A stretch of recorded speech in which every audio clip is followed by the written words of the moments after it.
كنتم خير أمة أخرجت للناس تأمرون بالمعروف وتنهون عن المنكر وتؤمنون بالله. الحمد لله رب العالمين والصلاة والسلام على أشرف الأنبياء والمرسلين.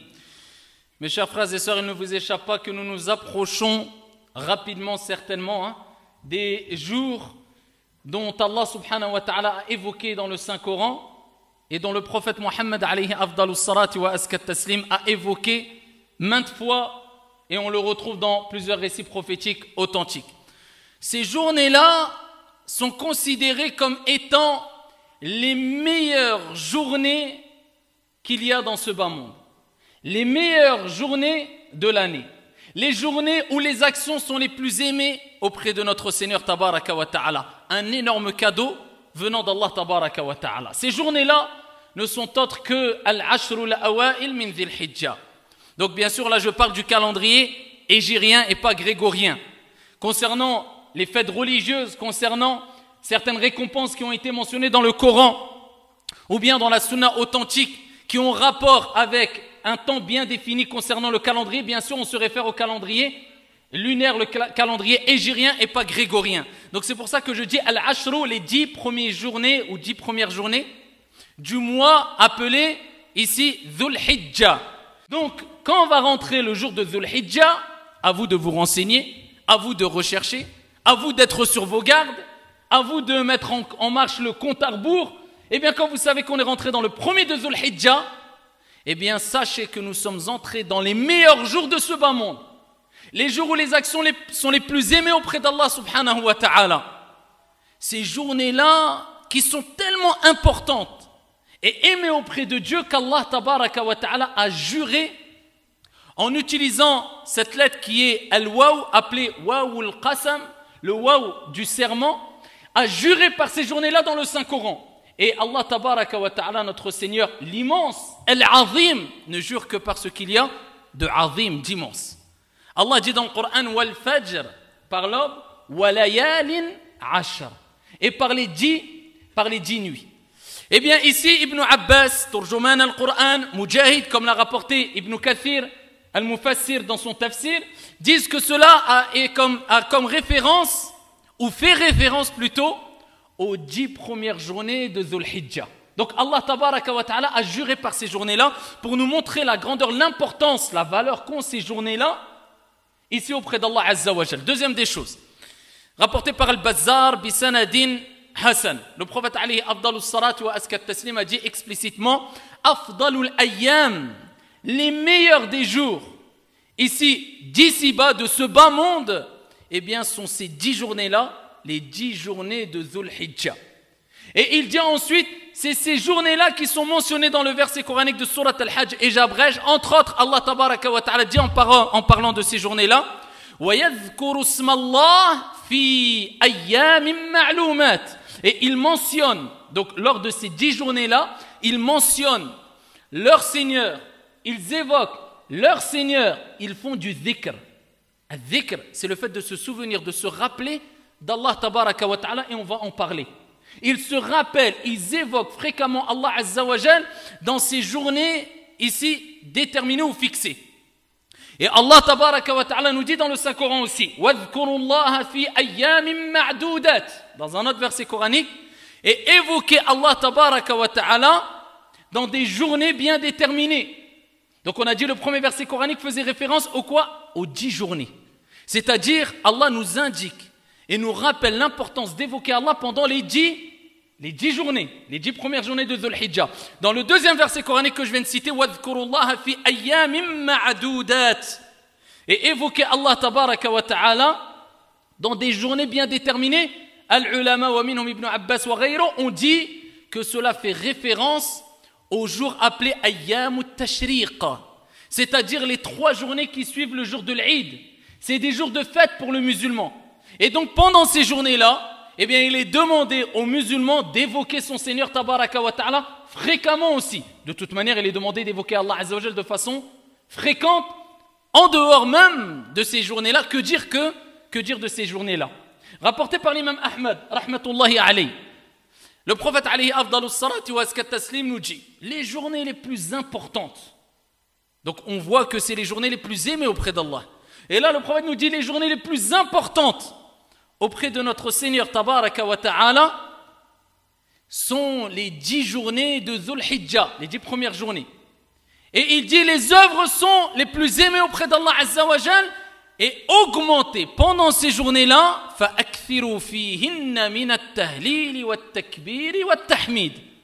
Et il nous rappelle encore le fait qu'il est demandé d'évoquer fréquemment à Allah Azza wa Jal, notre Seigneur.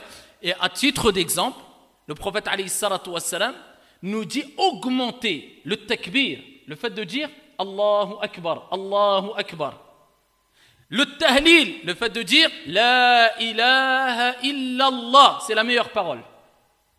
Tu attestes que nul ne mérite d'être adoré en dehors d'un Dieu unique, subhanahu wa ta'ala. Et tu augmentes aussi, comme le prophète te l'a recommandé, at-tahmid, le fait de dire Alhamdulillah. Donc ça c'est à titre d'exemple, mais si le prophète les a mentionnés, c'est que cela fait partie des meilleurs dhikrs. Le fait de dire Allahu Akbar, Alhamdulillah, La ilaha illallah, et rajoute aussi Subhanallah, etc. Donc il est demandé d'augmenter les actions pendant ces 10 journées-là, ne vous faites pas avoir. Parce que celui qui évoque son Seigneur tabaraka wa ta'ala, alors que les gens sont dans l'insouciance, la récompense est plus grande. Et c'est pour ça que parmi les meilleures des actions à faire, c'est ce que le prophète alayhi salatu wassalam a mentionné maintes fois concernant ici ces journées-là, l'action qui est méritoire concernant ces journées-là, et ainsi qu'Allah Azza wa Jal. C'est quoi dhikrullah? Le fait de se rappeler d'Allah en faisant du dhikr. Astaghfirullah, subhanallah, alhamdulillah, Allahu Akbar. Un conseil, nasiha. Procurez-vous ce qu'on appelle le chapelet ou tsbih. Dans ta voiture, mets-en un. Dans ta poche, mets-en un. Parce que cela te fera rappeler qu'il est bon d'évoquer Allah Azza wa Jal. Tu le mettras dans ta main, cela te poussera à évoquer Allah Azza wa Jal. Et par expérience, la personne qui a un chapelet et qui considère ce chapelet pas comme quelque chose de sacré, mais juste une wasila, un moyen par lequel on peut se rappeler de notre Seigneur tabaraka wa ta'ala, eh bien à ce moment-là, vous verrez qu'il évoquera beaucoup plus Allah Azza wa Jal, insha'Allah ta'ala. Parce que dès qu'il le voit, il le prend dans sa main. Peut-être ça va l'utiliser il va l'utiliser pour déstresser aussi, mais il saura que c'est un moyen pour dire Subhanallah, Alhamdulillah, Allahu Akbar. Et la récompense est énorme. À titre d'exemple, Ja'a fi sahih, le prophète alayhi salatu wa sallam dit celui qui dit 100 fois dans la journée Subhanallah wa bihamdih, tout simplement. Pureté et louange à Dieu. 100 fois. Subhanallah wa bihamdih. Subhanallah. Ça met combien de temps? Tu as un chapelet? Eh bien, fais le test. C'est en général dans les chapelets 33. Eh bien, 3 fois 33, tu rajoutes une fois, ça prend combien de temps? 3 minutes, 4 minutes? Eh bien, Allah Azza wa Jal lui pardonne tous ses péchés, même si ses péchés sont aussi abondants que l'écume de la mer. Allahu Akbar. L'écume de la mer, c'est ce qu'on voit de blanc avec les vagues dans la mer. Eh bien, même si tu as autant de péchés que l'écume de la mer, Allah, il te pardonne tout. Donc, fais du dhikr beaucoup dans la journée, profite du dhikr, ya Abdallah. Donc, augmentez le dhikr et sachez qu'Allah a fait l'éloge de ceux qui font beaucoup de dhikr. Astaghfirullah, subhanallah, alhamdulillah. Allah, il dit dans le Coran, وَالذَّاكِرِينَ اللَّهَ كَثِيرًا. Il n'a pas dit وَالذَّاكِرِينَ اللَّهَ فقط. كَثِيرًا وَالذَّاكِرَاتِ أَعَدَّ اللَّهُ لَهُمْ مَغْفِرَةً وَأَجْرًا عَظِيمًا. Allah, il dit, et celles et ceux qui évoquent, mais pas qui évoquent simplement, qui évoquent fréquemment beaucoup Allah Azza wa Jal, Allah leur a préparé un pardon et une énorme récompense auprès de lui, c'est-à-dire al-Jannah. Allahumma ja'alna min ahli al-Jannah. Ceux qui évoquent et beaucoup Allah, beaucoup, rapporté par l'imam Muslim. Le prophète alayhi salatu wassalam a dit aux compagnons, sahaba, c'est pas n'importe qui, il dit, sabaq al-mufarridoun, ils vous ont devancé. Al-mufarridoun, qila, wa man al-mufarridoun ya Rasulallah, ils ont dit, mais qui sont ces al-mufarridoun? Qui sont ces gens-là qui nous ont devancés ya Rasulallah?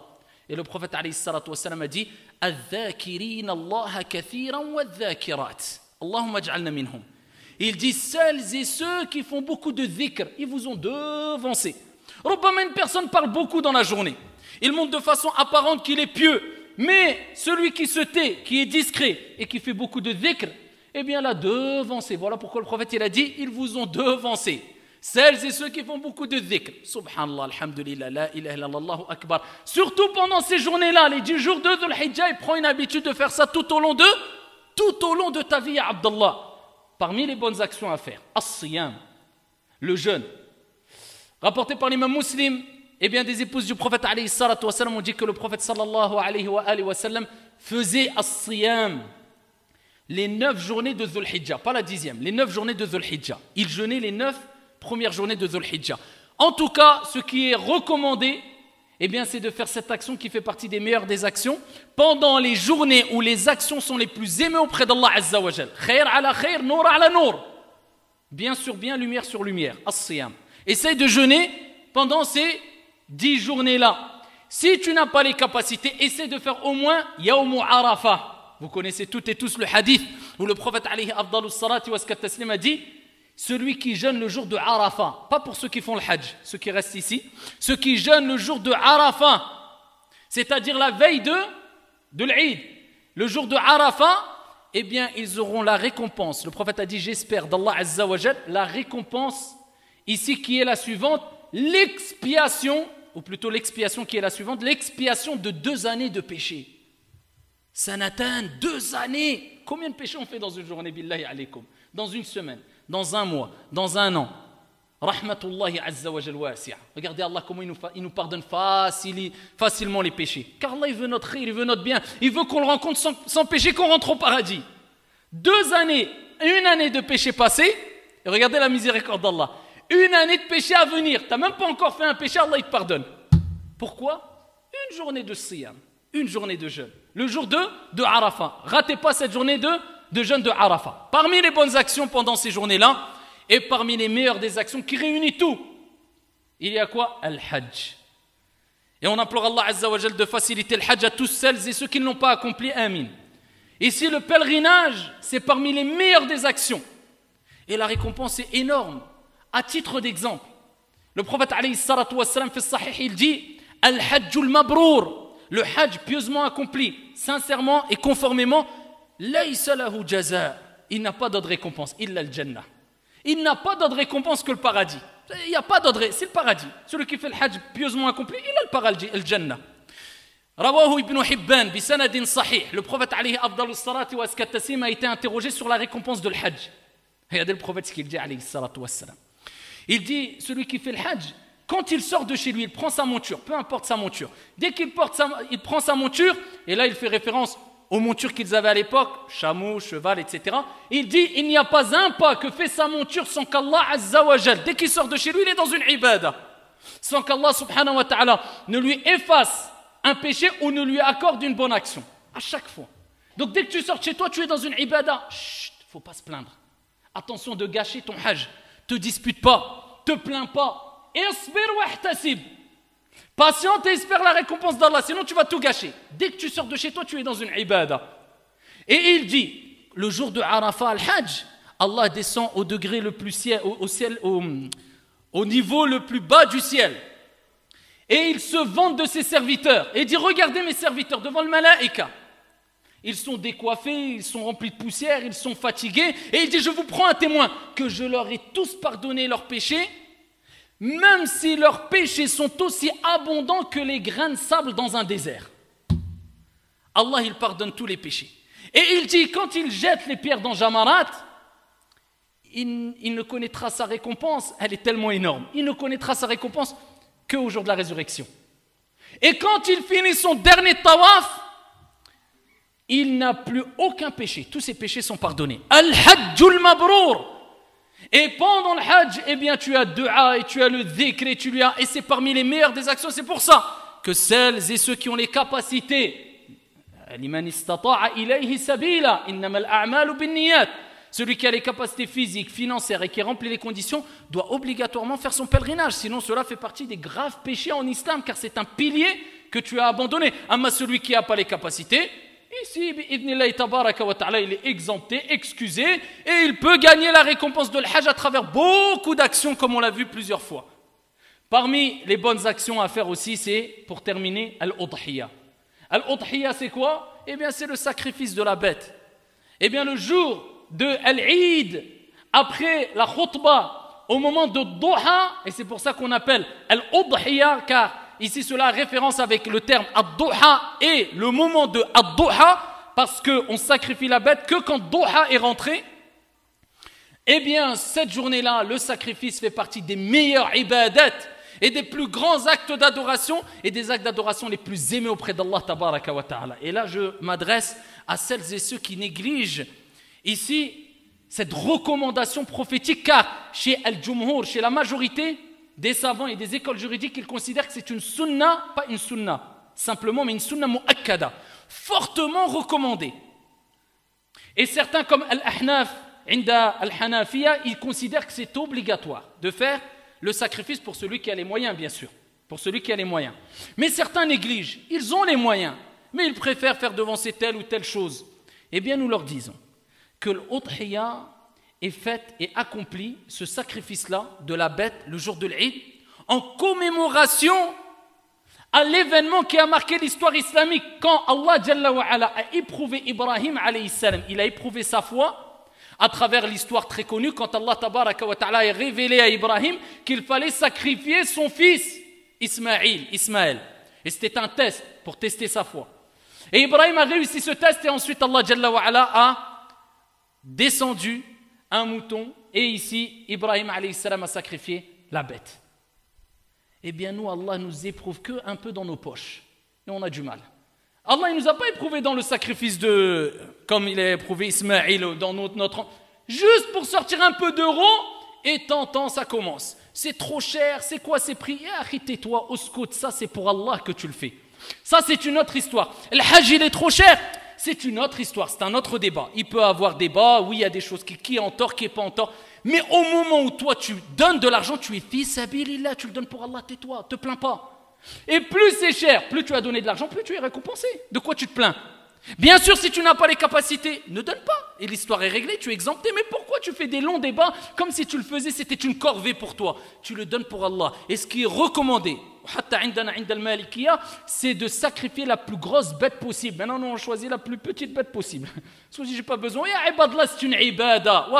Le ham que tu vas prendre, al-lahm, le donne-le aux pauvres, c'est une ibada, c'est le fait de le sacrifier. Tu l'as sacrifié pour ton Seigneur tabaraka wa ta'ala. Inna a'taynaka al-kawthar fasalli li rabbik wanhar. C'est pour Allah azza wa jal que tu sacrifies. Donc plus ton sacrifice est grand et plus ton sacrifice pour Dieu est énorme et plus la récompense sera grande. Donc si tu as les capacités, ne rate pas ce sacrifice-là. Et bien sûr, ici en France, aujourd'hui, on est régi par des règles, etc. On ne peut pas sacrifier nous-mêmes, on doit passer par des abattoirs, il y a des musulmans qui sacrifient, etc. On doit respecter cela. Toi, tu es récompensé. Tu as sorti de l'argent, tu as pris une bête, elle a été sacrifiée pour toi. Alhamdulillah. Sache que tu auras une énorme récompense cette journée-là. Et bien sûr, il est important de s'assurer que la bête, elle n'est pas borgne, elle n'est pas ici malade, elle n'a pas de grosses déficiences, etc. Sinon, le sacrifice n'est pas accepté. Et Indana Indal Maliki a plusieurs règles, mais ça se voit ici et ça se traite dans les cours de jurisprudence. Il est interdit de sacrifier le soir, après Salat al-Maghrib, Indana Indal Malikiya, sinon le sacrifice est annulé. Donc, pour terminer, n'oubliez pas de multiplier les bonnes actions pendant ces 10 journées-là, et particulièrement le dhikr, le rappel, l'évocation d'Allah Azza wa Jal. Et ici, il y a 2 types d'évocation, du premier au dernier jour. Subhanallah, alhamdulillah, Allahu Akbar, comme vous le voulez au maximum.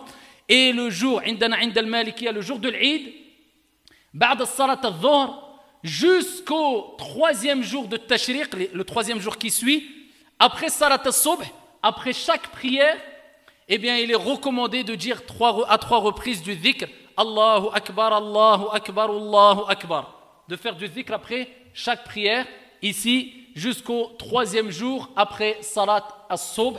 Ça, c'est ce qu'on appelle al-dhikrul muqayyad. Qu'Allah tabaraka wa ta'ala nous permette d'atteindre ces 10 journées-là et d'en profiter et de profiter de ces journées-là au mieux. Qu'Allah subhanahu wa ta'ala nous accorde sincérité et véracité. Wallahu ta'ala a'la wa a'lam wa ahkam. Inna Allah wa malaikatahu yusalluna ala an-nabi. Ya ayyuhalladhina amanu sallu alayhi wa sallimu taslima.